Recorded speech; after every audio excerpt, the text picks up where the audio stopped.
یعنی یہ چیزیں جو کہ کفو کے لیے شرط ہیں، اگر یہ نہ پائی جائیں تو پھر اجنبیوں سے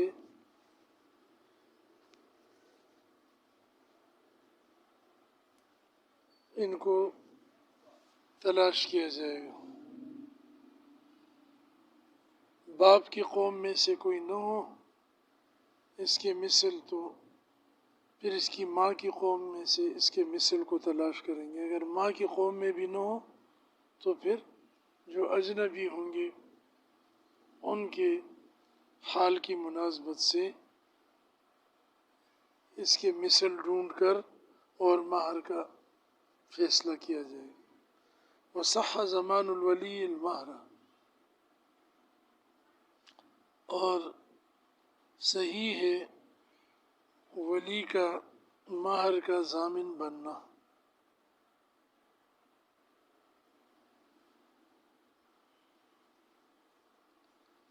یعنی کسی نے اپنے چھوٹے بچے کا نکاح کر دیا کسی عورت سے، اور اس عورت یا لڑکی کے لیے اپنے بیٹے کی طرف سے مہر کی ادائیگی کا ضامن بن گیا، تو یہ صحیح ہے۔ اس کے اندر گویا یہ ضمانت اور نیابت جائز ہے۔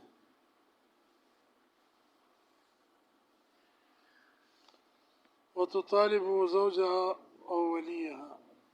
وہ عورت اب مطالبہ کر سکتی ہے مہر کا اپنے شوہر سے یا اس کے ولی سے۔ شوہر سے تو اس لیے کہ اس سے نکاح ہوئے،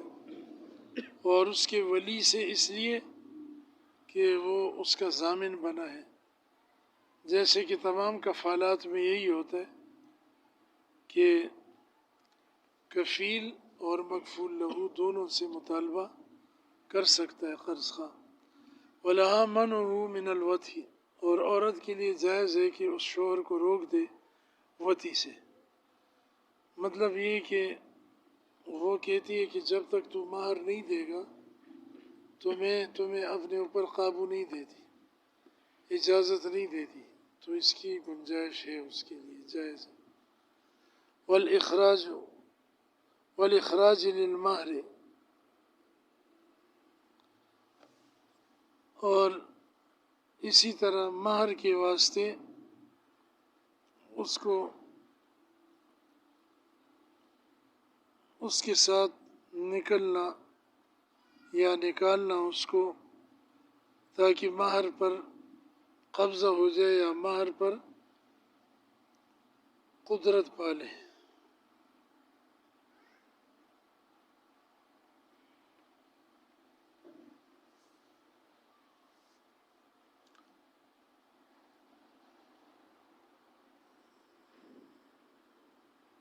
وَإِنْ وَطِيَهَا، اگرچہ اس سے وطی کر چکا ہوں، یعنی وہ اپنے شوہر کو پھر بھی مجبور کر سکتی ہے،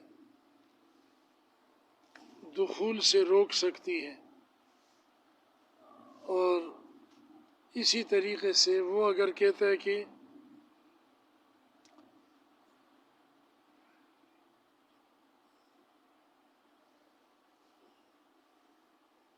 میرے ساتھ تم سفر میں چلو،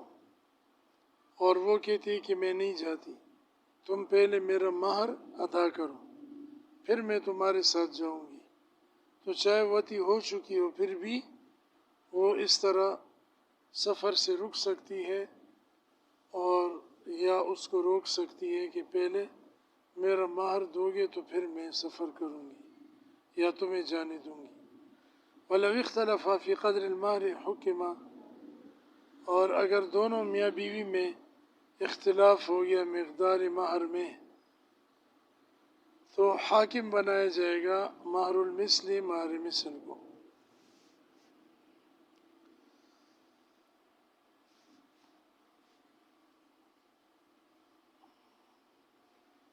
مثلا شوہر کہتا ہے کہ اتنا مہر مقرر ہوا ہے، بیوی کہتی ہے کہ نہیں اتنا تھا، وہ زیادہ بتاتی ہے یہ کم بتاتا ہے، یا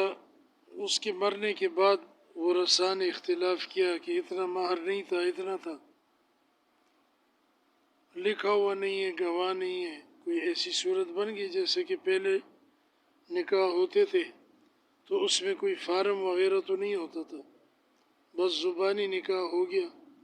اسی پر اعتماد ہے۔ تو ایسے اختلاف کی صورت میں مہر مثل کے مطابق فیصلہ کیا جائے گا اور مہر مثل دلوا دیا جائے گا، اس پر اکتفا ہوگا۔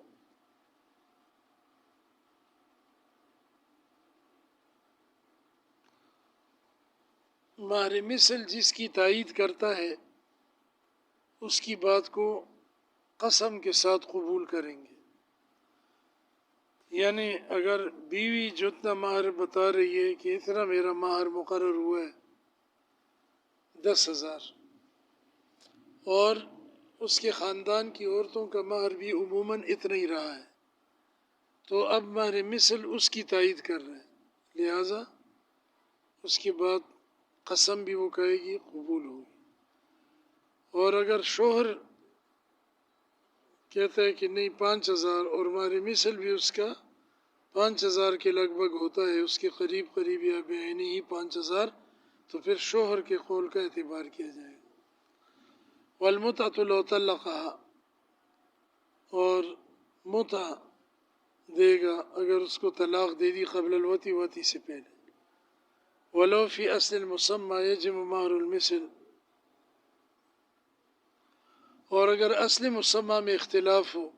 شوہر زندہ ہے تو مہر مثل واجب ہوگا۔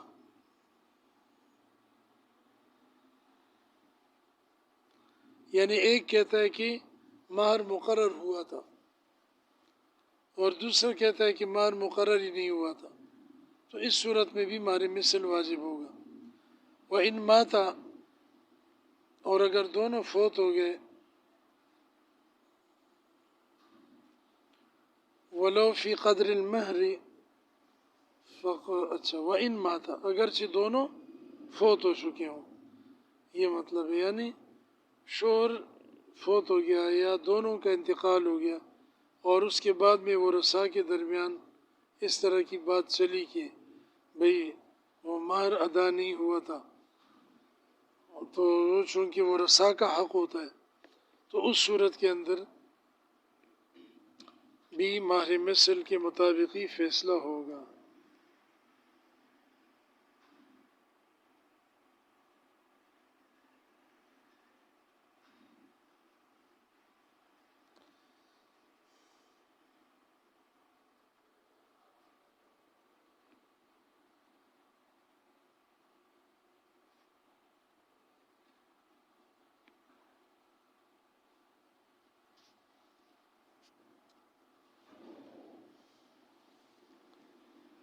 وَلَوْ فِي قَدْرِ الْمَهْرِ فَالْقَوْلُ لِوَرَثَتِهِ، اور اگر مہر کے مقدار میں اختلاف ہو تو وہ جو ہے شوہر کے ورثاء کا قول معتبر ہوگا۔ شوہر کے ورثاء کہتے ہیں کہ مثلا مہر 1,000 روپے، اور بیوی کے ورثاء کہتے ہیں کہ نہیں 2,000 ہیں، تو اس صورت کے اندر شوہر کے ورثاء کا قول معتبر ہوگا اور مہر مثل کو نہیں دیکھیں گے، چونکہ اختلاف کی مختلف صورتیں ہوتی ہیں، زندگی میں اختلاف ہے یا شوہر کے مرنے کے بعد، اسی طرح مقدار مہر میں اختلاف ہے یا جو مقرر کیا گیا تھا اس کے اندر اختلاف ہے، تقرر مہر کے اندر اختلاف ہے، تو اس طرح حکم بھی بدل جائے گا اختلاف کی نوعیت بدلنے سے۔ وَمَنْ بَعْثَ إِلَى امْرَأَتِهِ شَيْئًا فَقَالَتْ هُوَ هَدِيَّةٌ،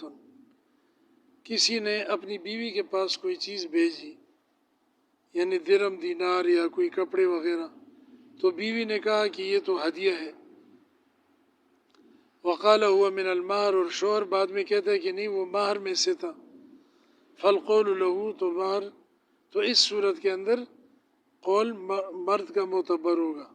کیونکہ دینے والا وہ ہے اس کو اپنے دیتے وقت نیت کا پتہ ہے۔ فی غیر المہیا للعقل، یہ قول اس کا معتبر ہوگا ان چیزوں میں کہ جو کھانے کے لیے تیار نہ ہو، سمجھے؟ یعنی مطلب یہ کہ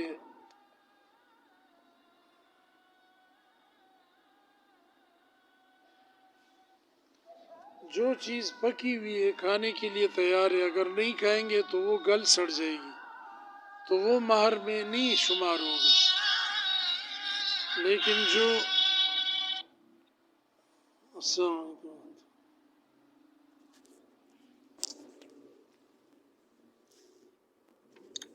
تو جو چیز کھانے کے لیے تیار کی گئی، مثلا سالن بھیج دیا، پکے ہوئے چاول بھیج دیا، اور پھر وہ کہتا ہے یہ بھی مہر میں سے،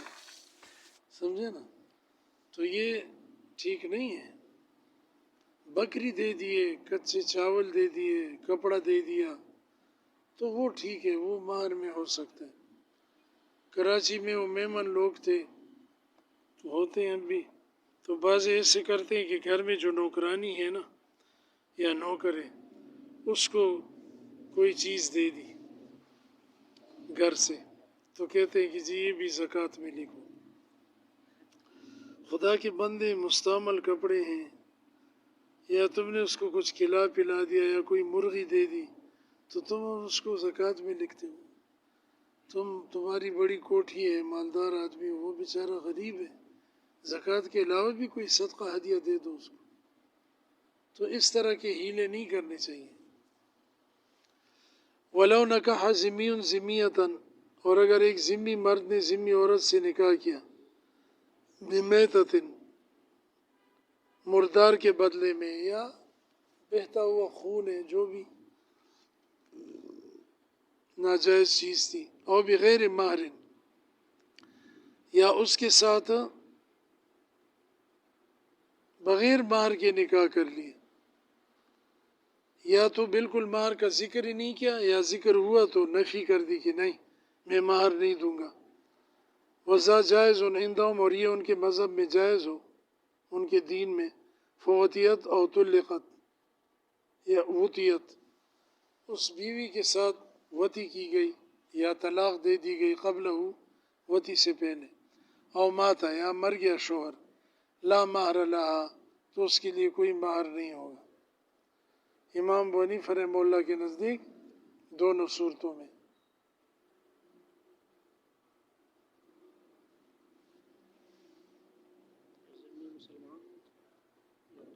نہیں کافر ہوتے۔ ذمی اس کافر کو کہتے ہیں جو معاہد اور ذمی، جو مسلمانوں کے ساتھ معاہدہ کر کے امن لے کر وہ رہتا ہے۔ اگر اپنے علاقے میں رہتا ہے تو وہ معاہد ہوتے ہیں، اور اسلامی ملک میں رہتے ہیں تو وہ ذمی ہوتا ہے۔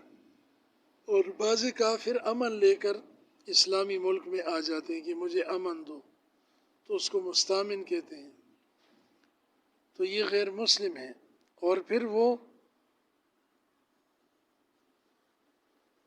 مسلمان ہو گئے اور وہ مقدمہ لے آئے اسلامی عدالت میں مسلمانوں کے پاس، تو پھر اس صورت کا یہ حکم ہے۔